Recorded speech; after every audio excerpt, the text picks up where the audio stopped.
Asato ma sadgamaya tamaso ma jyotirgamaya mrityurma amritam gamaya. Om Shanti Shanti Shanti. Good morning, everybody. And it's wonderful to be back in sunny California. It's hot in New York, and in summer the center is closed. So in the summer, traditionally the Swami travels. And they were joking in New York. The Swami is trying to beat the New York heat by going to California and Calcutta. And they were saying, that's the way to do it, Swami. Words of our imagination. I was looking for a quote to suit this subject, and I found an incredible quote from none other than G.K. Chesterton. He says, how much happier you would be, how much more there would be of you if the hammer of some higher God were to smash your little cosmos. The hammer of a higher God would smash our little cosmos. This is what I call worlds of our imagination. What am I going to talk about? There is actually an old text of non-dual Vedanta called Panchadashi, which means 15 chapters on non-dual Vedanta. In the 4th chapter, it talks about the creation of God and our creation, Ishvara Srishti and Jiva Srishti, the duality projected by God and the duality projected by us, Ishvara duality and Jiva duality. And then it's a remarkable chapter which goes on to analyze that it's the duality projected by us, it's our creation, what we superimpose upon God's creation, that causes trouble, that gets us into trouble. It's the worlds of our imagination that is samsara. Samsara, the chapter says, samsara is not out there. What you see and hear and smell and touch is not samsara. I remember one Swami in the Himalayas saying that the creation of God never hurt anybody. It seems to be contrary. Of course, the creation of God hurts us. And isn't there disease and death and so many problems in the natural world? Quite apart from what we human beings create. But there are a lot of problems, a lot of suffering in the natural world. But he says with great emphasis, in Hindi he said it, Ishwar ki srishti kabhi dukh nahi deti hai bhala. The creation of Ishvara, the duality projected by Ishvara, never gives suffering to anybody. It's our own imagination that has got us into trouble. What is that and how does it work and what can we do about it? That's the theme of today's talk. The way it has been presented in the 4th chapter of the Panchadashi is that Advaita Jnana, the knowledge of non-duality, actually removes not Ishvara's duality, but the world projected by us. It removes that and gives us freedom. It's worth repeating. Enlightenment. What does enlightenment do? Enlightenment doesn't make the universe disappear in a poof, like a puff of smoke. No. You live in this world, I live in this world, and an enlightened person, Ramakrishna or Ramana Maharshi or Krishna or Christ, they lived in this world. This world did not disappear because they were enlightened. So clearly, enlightenment doesn't make the world disappear. But then what does it do? What does it do? How does it set us free from the suffering we have in this world? All right, this is how it goes. First of all, this creation, universe, Vedanta has a unique take on it. All the religions of the world, or at least most of them, the theistic religions, say that God created the universe. In Vedantic terms, Ishvara. Ishvara means God. God created the universe. In Vedanta, it's not God alone. It's a joint production between God and guess who? You. What a remarkable claim. that the universe is a creation of God and you. Now you would react to that by saying, I don't remember having been consulted by God or anybody else. Who asked me? I didn't design my life. I didn't fill out the forms. I didn't check the boxes. So how do I know that God created this universe with me? It works like this. Ishvara in Vedanta is none other than the ultimate reality, the non-dual Brahman that Vedanta talks about. And we too are that non-dual reality. That non-dual reality Brahman with the power of Maya is called Ishvara in Vedanta. Brahman plus Maya is Ishvara. Maya is the power which makes non-dual reality, makes it God. And this non-dual reality has the power to project this universe. Names and forms, people and plants and stars and quasars and quarks. All of this is projected by Ishvara with the power of Maya. This is the Vedantic idea. But what's interesting is the role that we play. What do we do? Ishvara does not project this universe arbitrarily. There is a method, I'm tempted to say a method in madness. There's a method behind it. It's not arbitrary. We get the universe, we get the life we deserve. It's our past karma, good and bad, which produces the life we deserve. We don't produce it ourselves. Ishvara does that with us. It does that for us, but according to our karma. So our collective karma of all the jivas, all the individuals, not just human beings, our collective karma results in the world we live in. That's the Vedantic idea. This is how God and us, Ishvara and Jiva, Jiva is the individual, you or I, Ishvara and Jiva project this universe together. Ishvara does all the heavy lifting, all the hard work, but according to what we need and what we deserve. Not as a punishment, not even as a reward, as a learning tool.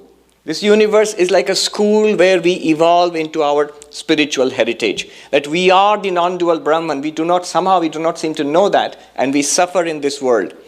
To develop into that, to evolve into that, God provides this. It's like parents. Kids want to play, and the parents provide the playground and the equipment and even the playmates, the kids who you play with. So in that way, this is all set out before us. This is the idea in Vedanta. Now, the way it is so designed is, we react to God's creation in different ways. Where does our samsara come in? First is, we have forgotten. One effect of Maya, one effect is to create this universe, but another effect of Maya in Vedanta, it veils. It veils the reality from us. The reality is that there is one existence, consciousness, bliss right here, right now. We do not recognize that. We do not know that. We do not feel it. It veils the reality from our vision. And then what happens? We, none other than that same Brahman, we, having forgotten our Brahman nature, find ourselves as a body-mind, as this individual, made of the elements. The ancients talked about the sky, the earth, and fire, and water, and air. And the body made of these 5 elements, this is before us in our awareness, and we get identified with it. This is who I am. And if somebody points out, what's this? I'll say, this is me. Who are you? I am this. And what is this? This is me. This intense identification.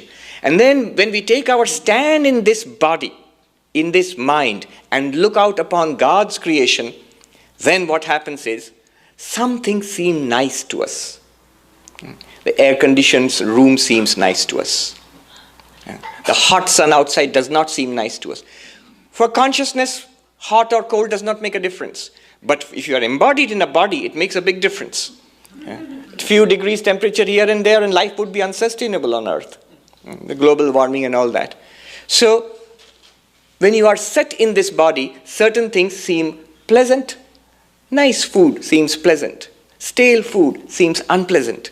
It's because we are set in this body and identified with the mind. People who are nice to you, seems nice. We feel good about it. People who criticize you, say nasty things about you, we immediately have an unpleasant reaction. So set in this body and mind, we have multiple reactions. The author, Vidyaranya, he gives the example of a gem, but it was 700 years ago in India. So you would give gifts of gems maybe to people. Nowadays you give gifts of gadgets, iPhone. Let's take an iPhone example. Instead of, I'm nothing against Android, by the way.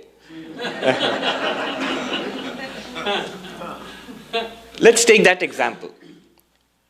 The same iPhone, to the person who gets it, who buys it or gets it as a gift, is a source of joy, of pleasure, maybe pride. And to the person who did not get it or buy it, is a source of envy or irritation or disappointment. And to the person who is not interested, it might be a monk who doesn't need iPhone, or it might be a person who lives in a very primitive culture who doesn't even know what a phone is. To him, it's just a little bit of plastic, shiny bit of plastic. So to a person like that, indifferent, doesn't make a difference. So the author says, our reaction to God's creation is priya. I like it. I want it. I would like to have more of it. Apriya. I dislike it. I hate it. I want to get rid of it or never come in contact with it. It could be a person, it could be a thing, it could be a job, it could be a food, it could be anything. I dislike it. Apriya. Or upeksha. Upeksha means indifference. It makes no difference to me. I have no particular emotional reaction to that particular thing or person or job or place. These are the three reactions. Priya, apriya, upeksha. I like it, I dislike it, I'm indifferent to it. And all three are fundamentally misguided. You know why? Because if it is true that everything is Brahman, why would one particular appearance of Brahman be beloved to you? Why would one particular appearance of Brahman be unpleasant for you? Or why would you be indifferent to another appearance of Brahman if you knew that all of them are in reality Brahman? Are you with me? That from a non-dualistic point of view, I like this, I don't like this, I'm indifferent to a third thing, all of it is misguided because we do not see the non-dual reality behind all of them. Note how saints and sages of different cultures and religions had this, what is unfortunately translated into English as same-sightedness. Sounds like an ocular defect. Samadrishti. Friend and a foe and a person whom that person does not know, all are equally beloved to the saint. The saint does not particularly like anybody, particularly dislike anybody. Anybody who particularly dislikes another person is not a saint, not a spiritual person. So, how can they do that? Some persons are nice, some persons are obnoxious, some persons are indifferent. Then how can you have the same reaction to everybody? Because the saint sees through. The saint does not stop at the skin, does not even stop at the behavior, does not even stop at our language, sees through and sees a spiritual reality, a divine reality within all of us, which we miss. We don't see that. We have a reaction of priya, apriya, upeksha. Another example he gives is something that's familiar to all of us. The author says, imagine a lady in a family. She is a daughter to somebody. She is a wife to her husband. She is a mother to her child. She is a sister-in-law. She is a sister, and so on. She is a colleague in her place of work, and so on. And to many others, she's a stranger. They don't know her at all. The same person.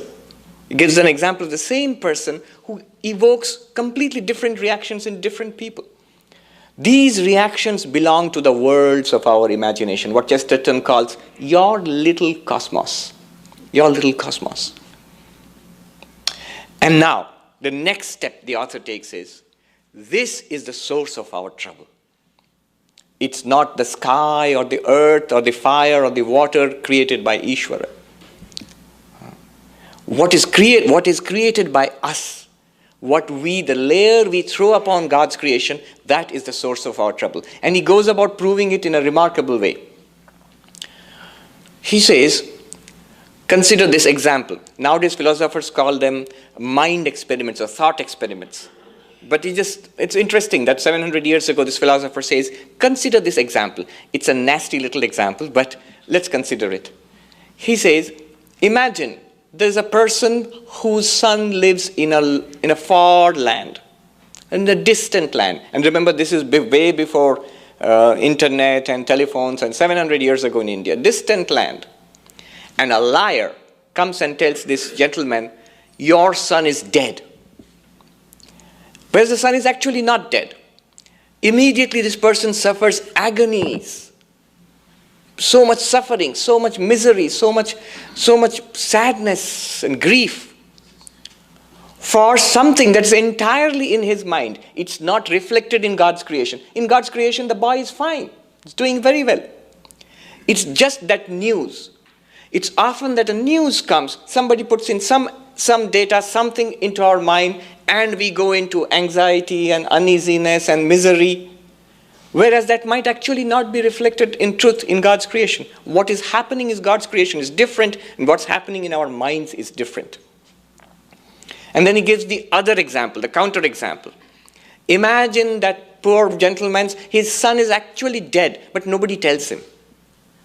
The other case, the person's son is dead, but nobody has told him, news has not come. He's happy. Makes no difference to him, he's happy. Something that has happened in God's creation has no impact on this person because it's not there in his mental world.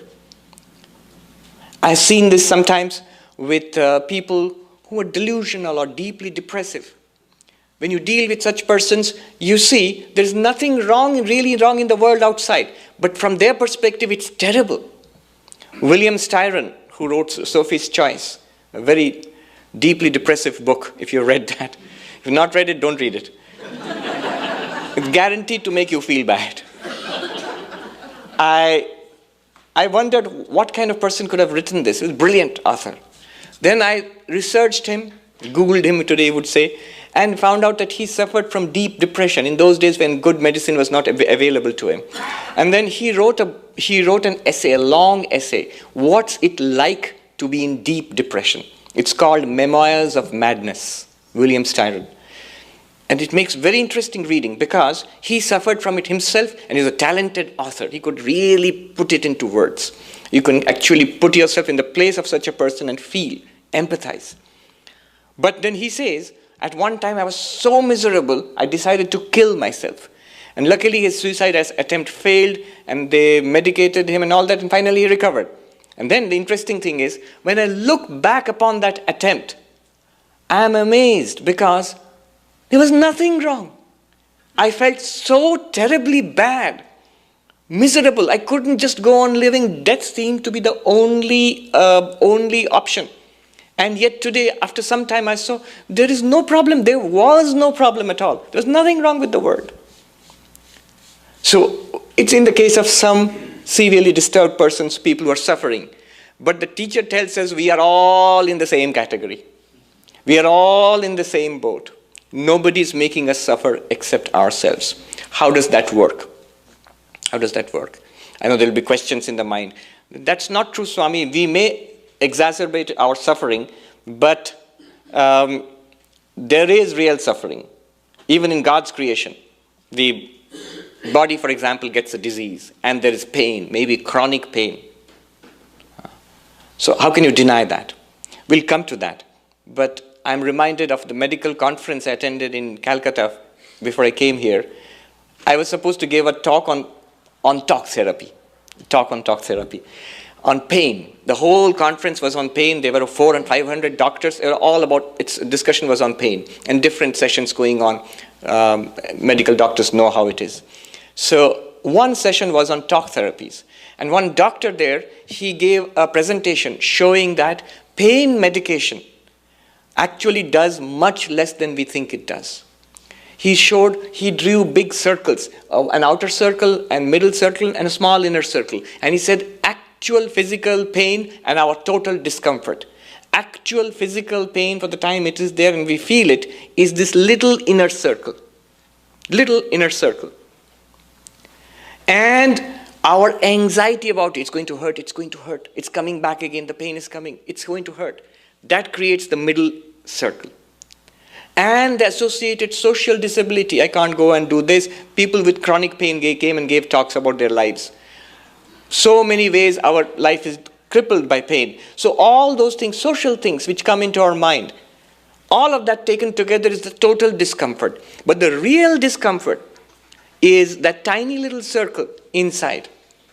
The real physical pain from our nervous system. And he went on to point out something more startling. The pharmaceutical companies would hate him for that. He said, look, I'm letting you into a dirty little secret.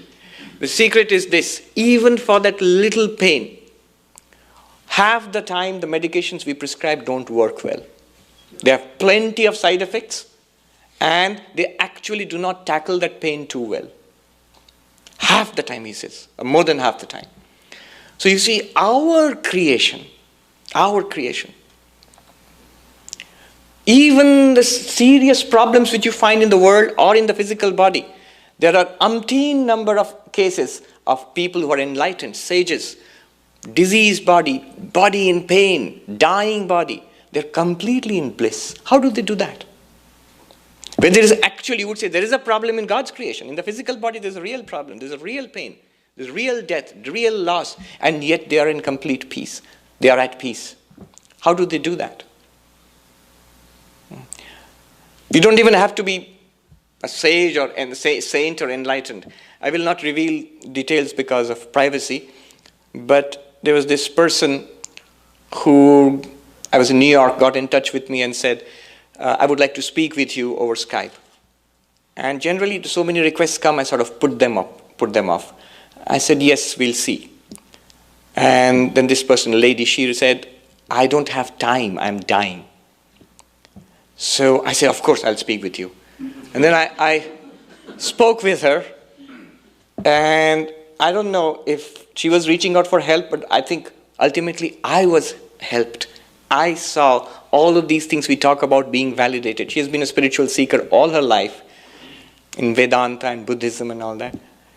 And I watched her and listened to her. She had only a few spiritual questions, never complained about her condition. She was in a very bad shape.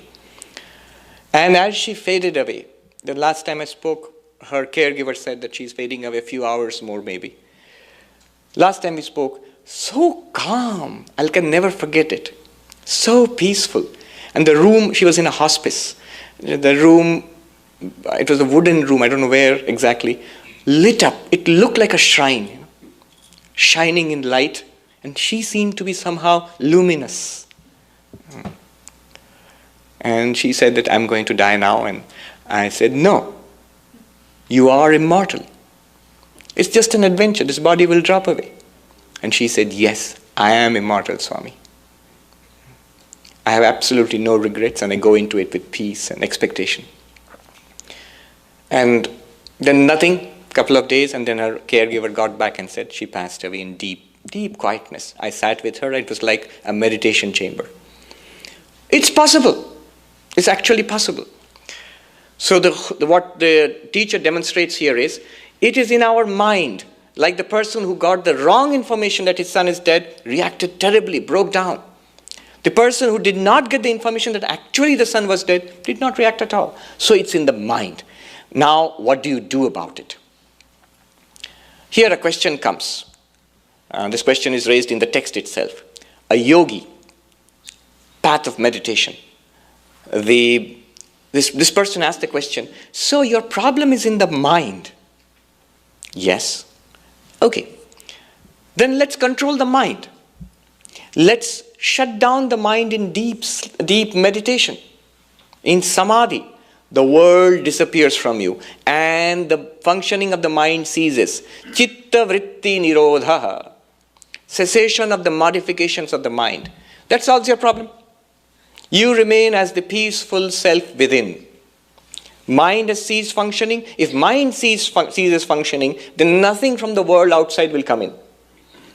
The author quotes from Shankaracharya saying, how does the world enter into us? Through the 5 gates of the senses. Through our eyes, through our ears, through our sense of smell and taste and touch.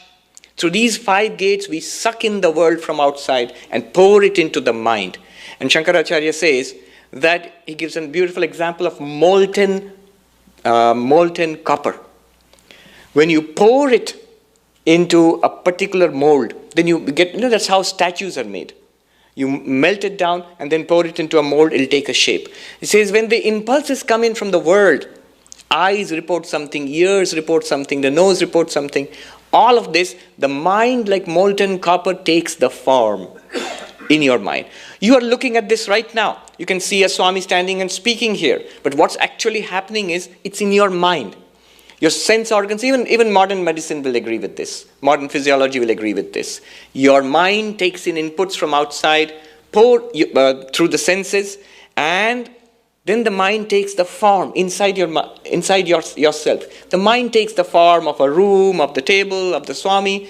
What you are seeing is entirely in your brain. It generates the images in your mind. Now the question is, in that case, let's just practice meditation. Quieten the mind down. Quiet mind, peaceful mind, no trouble. Because as you said, all trouble is in the mind.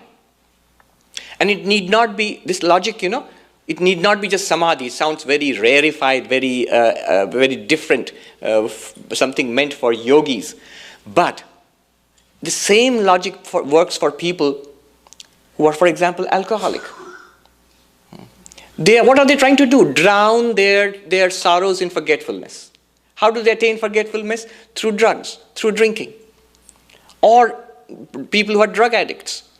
Trying to forget. What is this trying to forget? It's seizing the modifications of the mind so that the suffering does not come up in the mind. This is what is meant by, what the yogi tries to do through meditation. Meditation is a very rarefied spiritual way of doing it. And drugs and alcohol are a very short-term, self-defeating way of doing it. But basically the logic there is the same. The world is troublesome. I don't want to bring the world into my mind. To which the non-dualist replies. First of all, he says, this method will not work. Whether you are in deep meditation or whether you drink yourself into a stupor, you're going to wake up. You're going to come out of meditation, you're going to come out of that stupor, and the world is still there. This world is still there, you have to confront it. Even the greatest of meditators who might stay in samadhi all life long, what will happen in the next life? Open your eyes and there is the world again. It won't work. Running away will not work. Avoiding will not work. We must confront reality as it is. The crucial verse which follows this, the yogi says, okay, what do you recommend? The non-dualist says, what will work is non-dual knowledge. I am Brahman. And all of this which I experience is none other than Brahman. I indeed am all of this, the good and the bad and the ugly, whatever I see in front of me, all of that, I alone am. This knowledge of non-duality, one reality everywhere, inside and outside, that will solve your problems. Recognize the Brahman behind the appearance.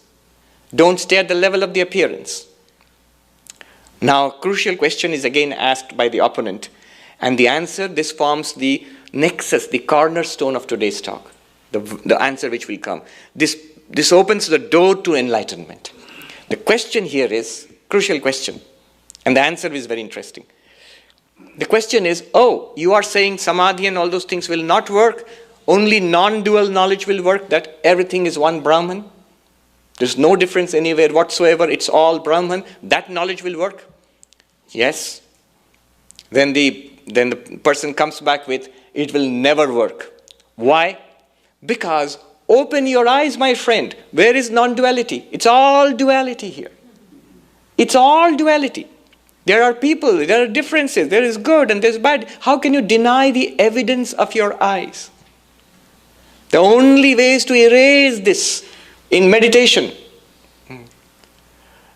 If you have got an experience of duality, how will you get knowledge of non-duality? You see the question. If you see the question that I'm seeing this world, and I'm seeing good, I'm seeing bad.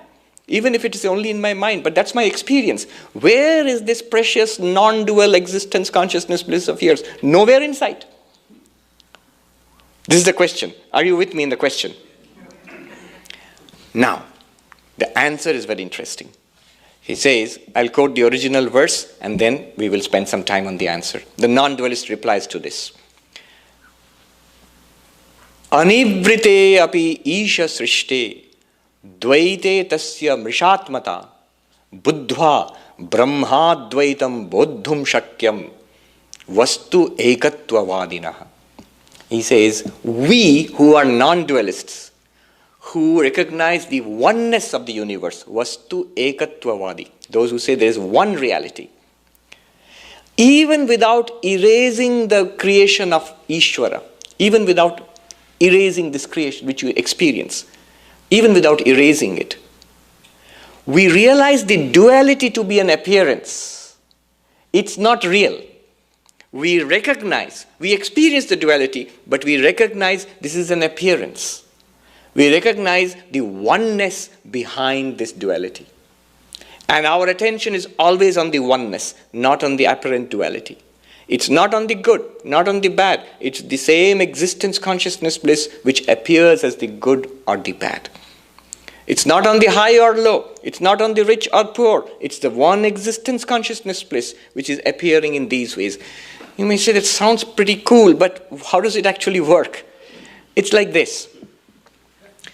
Suppose I have a pot in my hand, a classic example in Vedanta, because mostly I think they had pots in ancient cultures.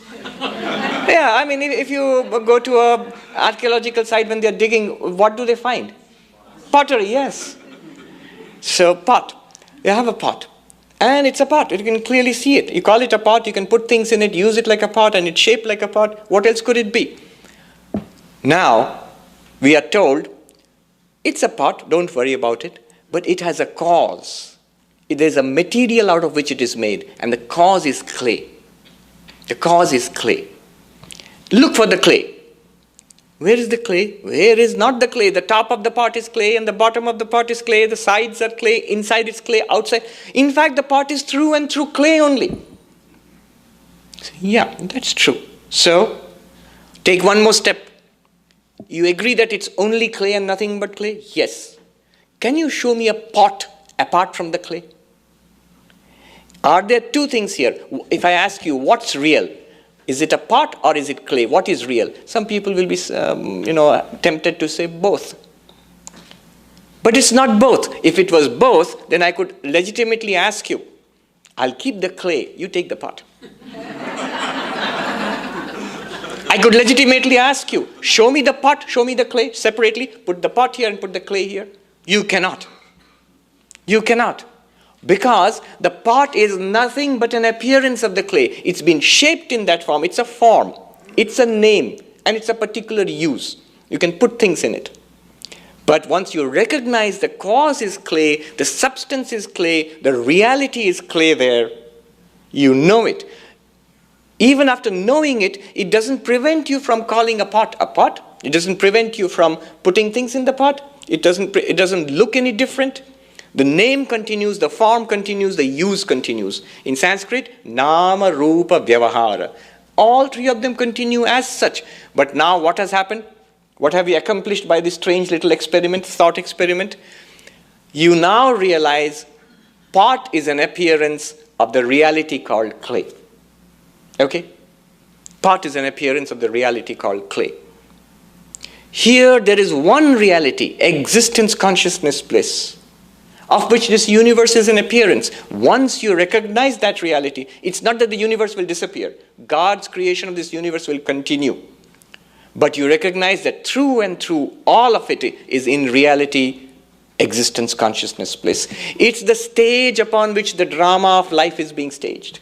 It's the screen upon which the movie you call your life is being played. Recognize the screen. The moment you recognize the screen, your life becomes a movie. You see, where is the only case where evil can be applauded? Where is the only case where suffering can be borne with a smile? Where you might even say, wonderful, what a great thing. Where is the only case? Can you think of it? where evil, suffering, a movie, yes, in Hollywood. Where you see something terrible. Maybe King Kong coming and smashing up everything and something terrible is happening. Or there is an earthquake, the great feared earthquake of California, and half of California disappears under the water or something. And what do? You stand up and applaud, well done. Give this guy an Oscar for special effects. Exactly the same is the point of view of the enlightened person. That will be our point of view. An enlightened person sees this world. And you see, and the enlightened person goes, how wonderful. What a creation. One existence, consciousness, bliss, and yet appearing as stars and planets and people and suffering and joy and pain and pleasure. Bravo, good job. Give God an Oscar. There's actually such people. Sri Ramakrishna talks about a person in Dakshineshwar who would live in a little hut, enlightened person, a monk, and who would come out once in a while, look around the world, the river and the temple and the skies and the people, and would exclaim, wah, wah, bravo, bravo, and clap and dance and go back to his hut again.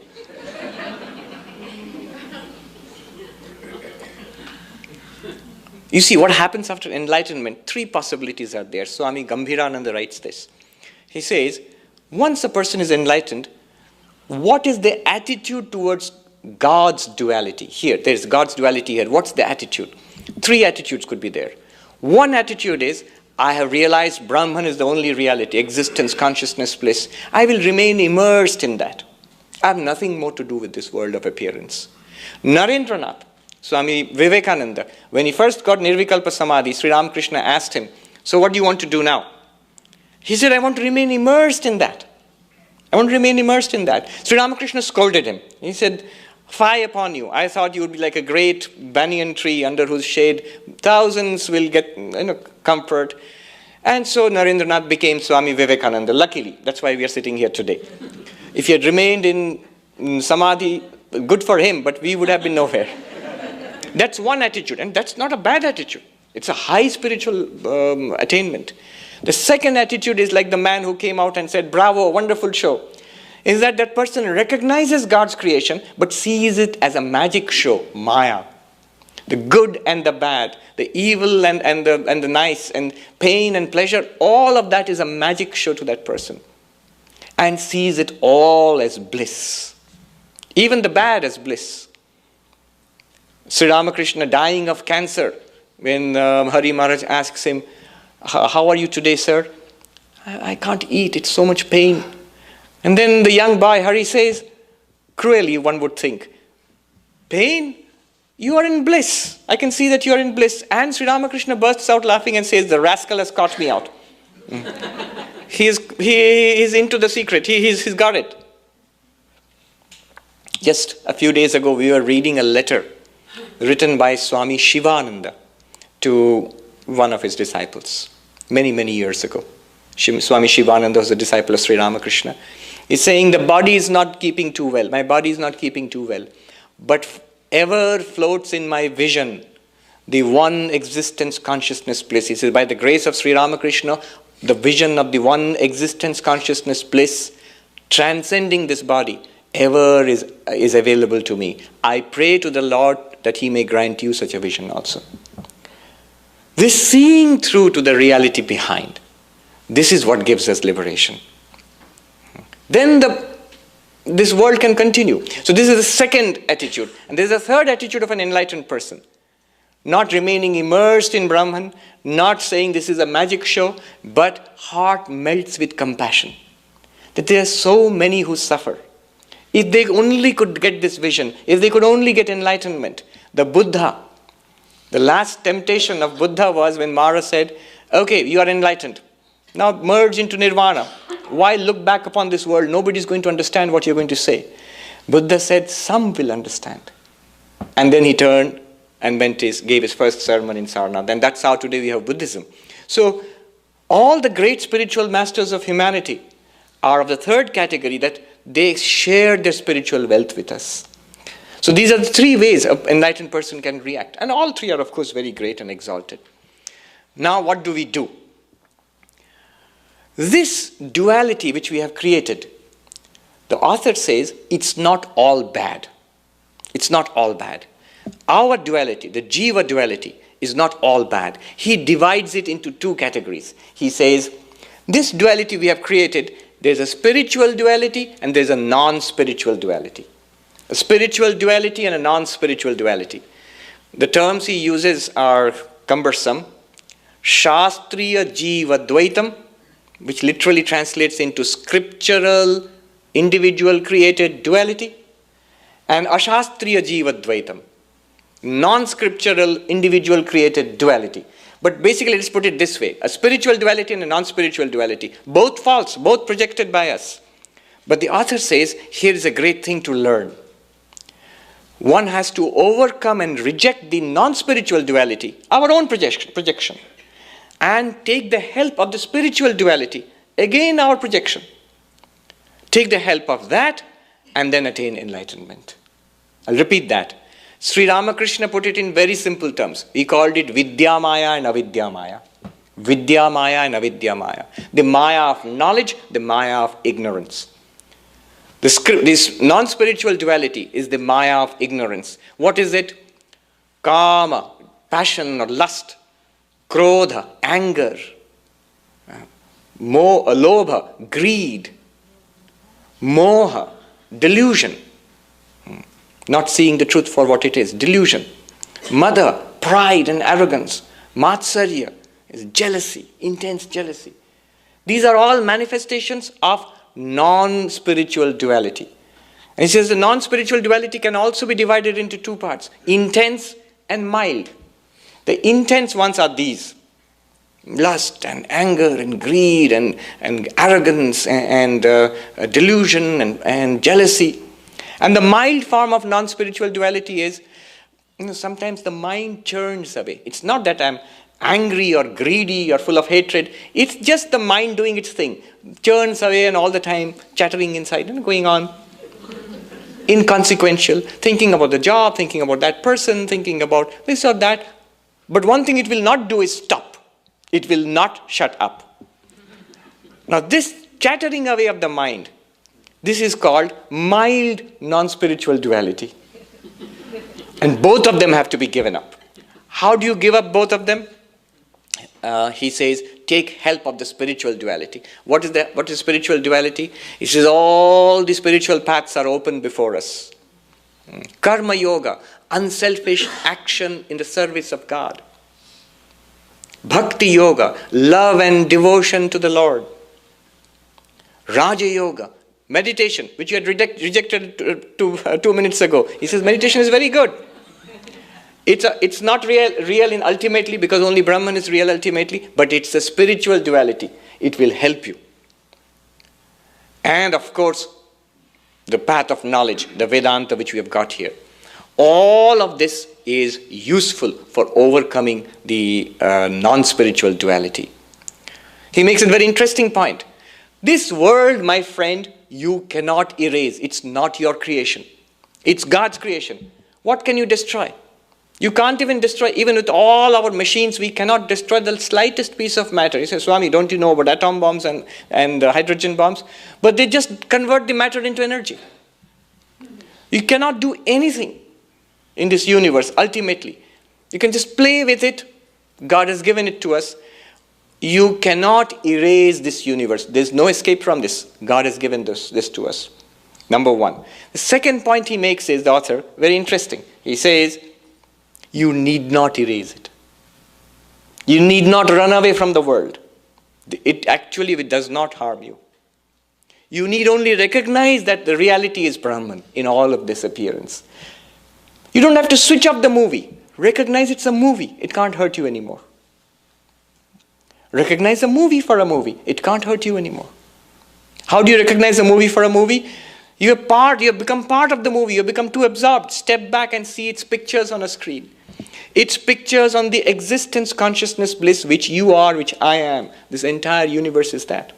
So you need not destroy this universe also. You cannot destroy this universe. You need not. You need not hide in deep meditation in a cave. And third, he says, you should not. Why? Because in this projection, in this duality, projected duality, there happens to be Vedanta and Vedanta Society too, which helps us, with the help of which, with spiritual practice, religion, meditation, good works, the path of knowledge, spiritual teaching, the spiritual master, the Upanishads, all of this is available in this projected duality. And it's very useful for us. I remember even some 700 years before Shankaracharya, Nagarjuna, the great propounder of the Buddhist school of the void, Shunyavadi, in his text, Moola Madhyama Kakarika, there is a verse which says, truth is of two levels. One is what appears to us. He calls it samvritti. And one is the ultimate truth. What is the ultimate truth? He does not say it's Brahman, he says it's the void, Shunyam. But all right, the point he makes there is, samvrittim anashritya paramartham nadigamyate. Unless you take the help of this relative truth, the lower truth, the higher truth, the absolute can never be realized. This is false. This is an appearance, but you have to take its help. You have to start here. You have to begin at the beginning. And then you will realize that. If you dismiss it, oh, it's false, so why do I need it? I have to go to the roof. Why do I need a ladder? The roof is what I need. You need the ladder. You climb to the roof and let go of the ladder. The Vedanta says, Yatra Veda Aveda Bhavanti. Once you are enlightened, you realize Brahman everywhere. Don't need Vedanta. You don't even have to come and attend classes at the Vedanta Society. You have got it already.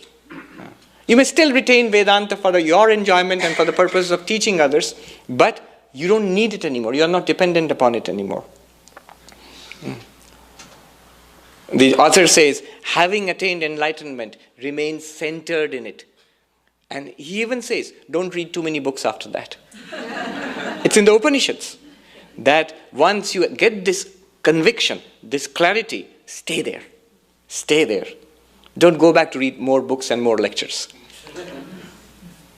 So, at that point, then all the spiritual practices become useful. They are still duality, including the highest spiritual teaching of the Upanishads, still duality. And at one point, you have to let them go. You have to let them go. You can't cross a river and say, the boat helped me so much, I'll carry the boat with me. You cannot. You should not. It's like a person trying to do a pole vault, and says, oh, I have to go over that one. Why do I need the pole? First mistake. The second mistake is, I use the pole to go up there. The pole helped me so much. Let me hold on to it. It come crashing down again. There's a time and a season to use the pole, and there's a time and a season to let go of the pole when you cross over. So all the Vidya Maya, all that duality which is projected, which is helpful to us, has its place. Karma Yoga has its place. It tackles the intense non-spiritual duality. Hatred and anger and greed. Karma Yoga tackles that. Meditation and devotion have their place. The mild non-spiritual duality, where the mind goes from daydreams up to fantasies and delusions. All of that, the mild non-spiritual duality, those are controlled by meditation. In fact, the author recommends Dirgha Pranava Uccharanam. In this book, he says one sample he gives is prolonged chanting of Om. That helps you to settle down the wandering, chattering mind. It won't work straight away. I can see people, okay, I got it. I just have to chant Om continuously. Go back home and chant Om. But that's the mild non-spiritual duality. If the strong, intense non-spiritual duality is there, I hate somebody and I really, really want that iPhone, then if you sit and chant Om all day long, it won't help. Those desires have to be tackled at that level. All of this gets together and helps us to attain enlightenment. I've almost run out of time, but we have a Q&A session after this. And I'm sure you've got a lot of questions. The central message of today's talk, the worlds of our imagination. Now the quote makes sense, what Chesterton said. How much happier you would be. And the next one is so wise. How much more of you there would be if the hammer of a higher God were to smash your little cosmos. This world of our imagination, which like a cocoon we have built around, spun around ourselves, and we cannot break free. The butterfly cannot come out. It's stuck. And we have to come out of this. And the hammer is this Vedanta, which shows us that there is an underlying reality called existence, consciousness, bliss. Focus on that, center on that, and then enjoy the life of the projected duality of God. It's the movie which you can enjoy. The good and the bad all become enjoyable.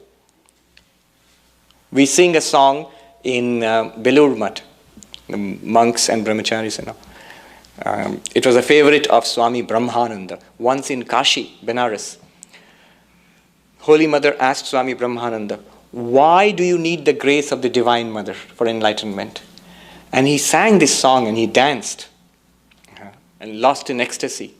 Shankari Charani Mon Magno Hai Raya. What it means is, oh my mind, remain immersed in the feet of the Divine Mother. These three worlds are false. What you see in the waking, what you see in the dream, what you experience, the blankness in deep sleep. All the three worlds might mean heaven, earth, and hell. These three worlds are false. What is real is the Mother. Remain immersed, oh my mind, remain in bliss, immersed at the feet of the Divine Mother. And this stream of this world, sail through it gently. The stream of life, let it flow past gently. It'll go one day. It's going until it will go. Don't suffer unnecessarily. Remain in bliss and sail gently through the river of life. This is a beautiful teaching. Om Shanti Shanti Shanti Hari Om Tat Sat Shri Rama Krishna Arpanamastu.